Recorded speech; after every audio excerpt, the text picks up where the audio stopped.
Le mouvement, il y a pas beaucoup, mais un peu quand même. On voit qu'il y a quand même du monde qui travaille.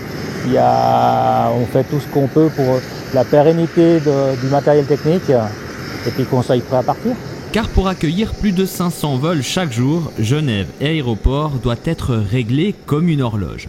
Normalement, les infrastructures comme cette passerelle hydraulique sont utilisées et donc contrôlées tous les jours. Mais depuis la crise sanitaire, elles sont la plupart du temps à l'arrêt. Par mesure de sécurité, on est obligé de faire un contrôle régulier. Donc une fois par semaine, on va contrôler ces passerelles. Donc moi, je vais faire un contrôle visuel de l'ensemble de la passerelle. Donc il faut savoir que c'est des passerelles, elles sont quand même relativement lourdes.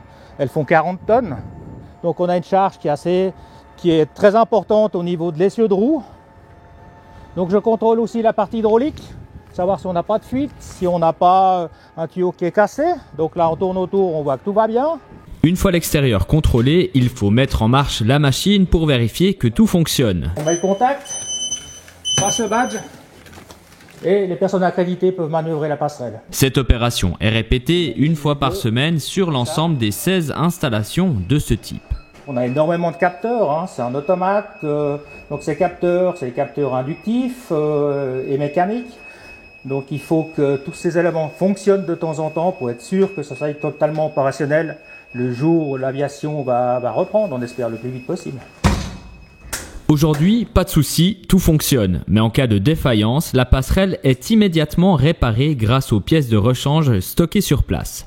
Paradoxalement, même si les passerelles ne sont quasiment pas utilisées en ce moment, ce n'est pas la bonne période pour faire les diverses maintenances. On a des avions à chaque position. Pour faire des opérations de maintenance, il faut qu'on roule avec la passerelle en direction de l'avion, donc on a un facteur risque. Donc on va quand même entreprendre des opérations de maintenance un peu plus approfondies tout début juin, parce qu'on a des process de maintenance et des gammes de maintenance. Ces travaux seront réalisés avec ou sans la présence du constructeur qui pour l'instant ne peut pas traverser la frontière. L'équipe d'Eric Konen fera toujours le nécessaire pour garantir le fonctionnement des installations en toute sécurité.